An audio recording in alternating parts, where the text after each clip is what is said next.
اور عثمان صاحب بہت اچھے طریقے سے مشق کرتے ہیں۔ ارحان جابی وار بہت اچھے طریقے سے کرتا ہے مگر وہ عثمان صاحب کے سامنے ٹک نہیں پاتا، تو مشق کے دوران فاطمہ اور ہولوفیرا باہر آتی ہیں۔ اسی دوران ارحان کی نظر ہولوفیرا پر پڑتی ہے تو عثمان صاحب بھی اسے دیکھتے ہیں، تو اس کے بعد فوراً ان دونوں میں اچھی طریقے سے مشق پھر سے شروع ہو جاتی ہے۔ ارحان کے وار کو عثمان صاحب بڑی مہارت کے ساتھ روک لیتے ہیں، تو جوابی وار میں ارحان بھی بڑے کمال کے ساتھ عثمان صاحب کے وار کو روک لیتا ہے۔ یہ دیکھ کر عثمان صاحب مسکرا دیتے ہیں۔ مشق کے اختتام پر ارحان کے ساتھ عثمان صاحب پر جوش طریقے سے ہاتھ ملاتے ہوئے کہتے ہیں، جب مشکل وقت ہے میں کوئی غلطی نہیں چاہتا ارحان۔ تو ارحان کہتا ہے جیسا آپ چاہیں گے ویسے ہی ہوگا جناب۔ یہ سارا منظر دیکھنے کے بعد ہولوفیرا وہاں سے چلی جاتی ہے، تو فاطمہ بھی اس کے پیچھے جاتی ہے جبکہ عثمان صاحب بیٹھ کر پانی پینے لگ جاتے ہیں۔ اسی دوران برہان وہاں آ کر کہتا ہے، حضور جہر کوتاہی، میں اسے قائل نہیں کر سکا۔ یہ سن کر بہت پریشان ہو جاتے ہیں۔ کچھ دیر سوچنے کے بعد عثمان صاحب کہتے ہیں، اگر اس کو ہم پر یقین نہیں تو جانے دو، اللہ اس کا مستقبل روشن کرے۔ پھر برہان کے ساتھ آگے بڑھتے ہوئے کہتے ہیں، قبیلے کو خبر بھیجو، کل سپاہیوں کا معائنہ کیا جائے گا، کل مشکل ہوگا۔ ناظرین، اس کے بعد ہم دیکھتے ہیں کہ جہر کوتاہی پھر سے اپنے اصلی روپ میں آ رہا ہوتا ہے اور الجھن اس کی داڑھی بنا رہی ہوتی ہے، جبکہ ایک طرف بیٹھا چھوٹا جہر کوتاہی یہ سب کچھ دیکھ رہا ہوتا ہے۔ تو الجھن کہتی ہے کہ آپ کو دوبارہ سوچنا چاہیے، ہم کہاں جائیں گے؟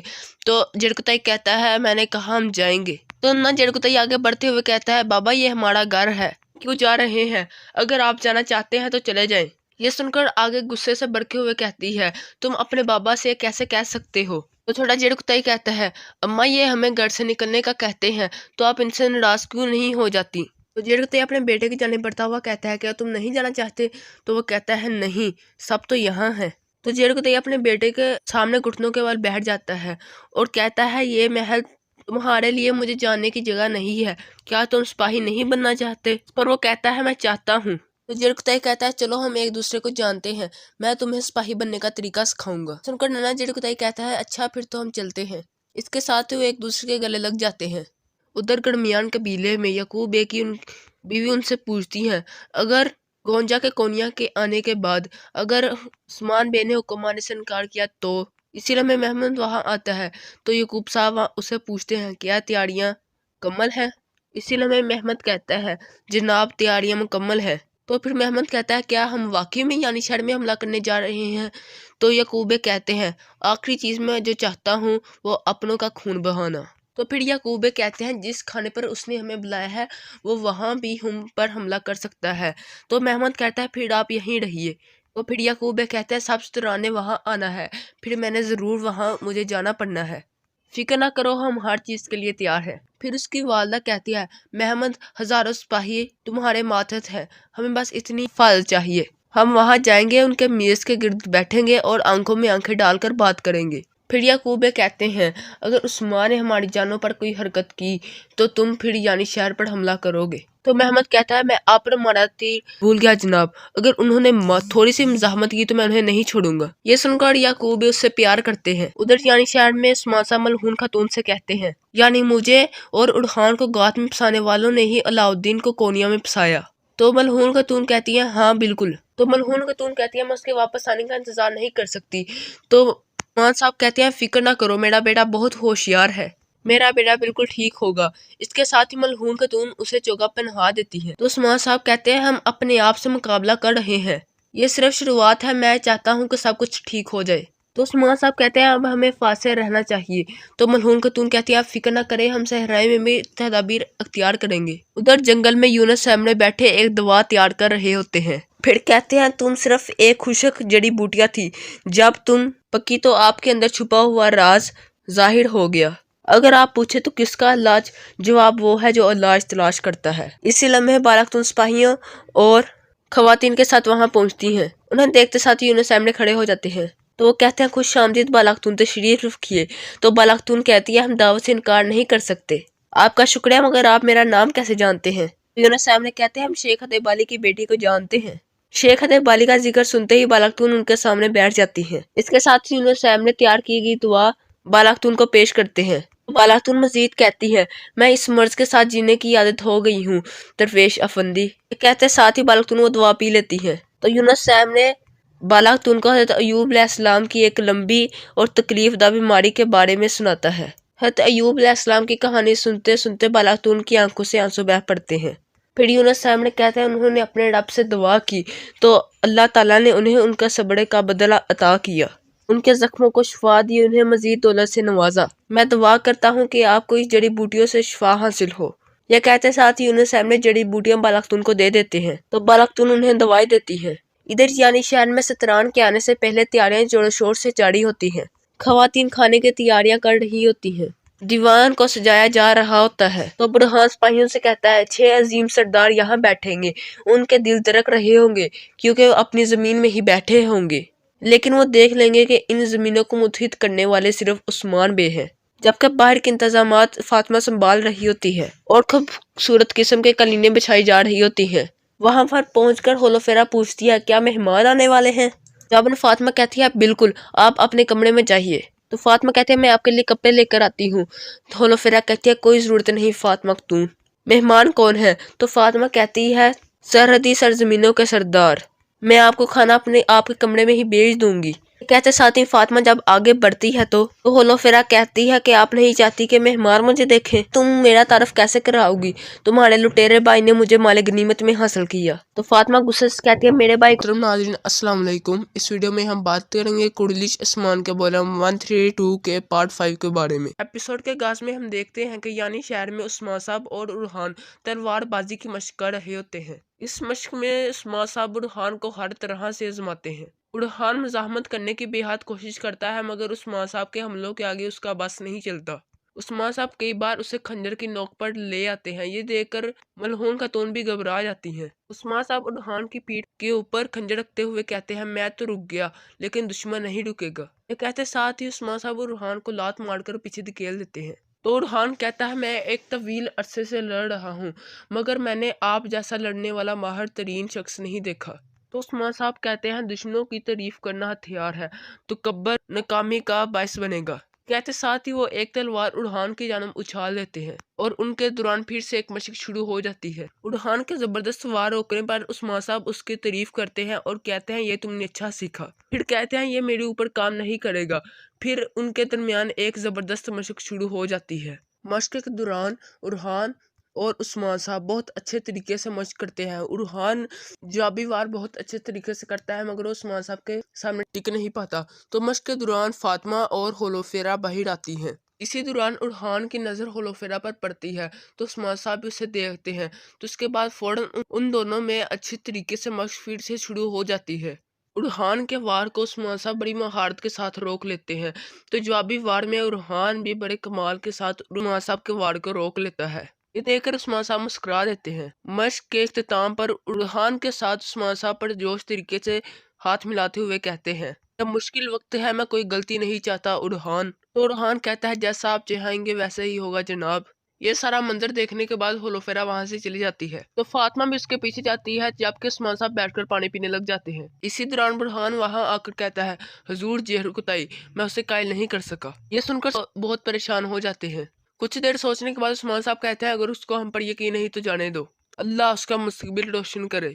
پھر برہان کے ساتھ آگے بڑھتے ہوئے کہتے ہیں قبیلے کو خبر بھیجو، کل سپاہیوں کا معائنہ کیا جائے گا، کل مشکل ہوگا۔ ناظرین اس کے بعد ہم دیکھتے ہیں کہ جڑکتائی پھر سے اپنے اصلی روپ میں آ رہا ہوتا ہے اور الجن اس کی داڑھی بنا رہی ہوتی ہے جبکہ ایک طرف بیٹھا چھوٹا جڑکتائی یہ سب کچھ دیکھ رہا ہوتا ہے۔ تو الجن کہتی ہے کہ آپ کو دوبارہ سوچنا چاہیے، ہم کہاں جائیں گے؟ تو جڑکتائی کہتا ہے میں نے کہا ہم جائیں گے۔ تو نہ جڑکتائی آگے بڑھتے ہوئے کہتا ہے بابا یہ ہمارا گھر ہے، کیوں جا رہے ہیں؟ اگر آپ جانا چاہتے ہیں تو چلے جائیں۔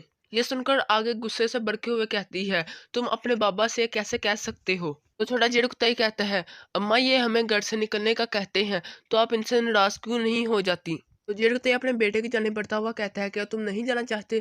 تو وہ کہتا ہے نہیں، سب تو یہاں ہے۔ تو جڑکتائی اپنے بیٹے کے سامنے گھٹنوں کے بل بیٹھ جاتا ہے اور کہتا ہے یہ محل تمہارے لیے مجھے جاننے کی جگہ نہیں ہے، کیا تم سپاہی نہیں بننا چاہتے؟ پر وہ کہتا ہے میں چاہتا ہوں۔ تو جڑکتائی کہتا ہے چلو ہم ایک دوسرے کو جانتے ہیں، میں تمہیں سپاہی بننے کا طریقہ سکھاؤں گا۔ سن کر نانا جڑکتائی کہتا ہے اچھا پھر تو ہم چلتے ہیں۔ اس کے ساتھ وہ ایک دوسرے کے گلے لگ جاتے ہیں۔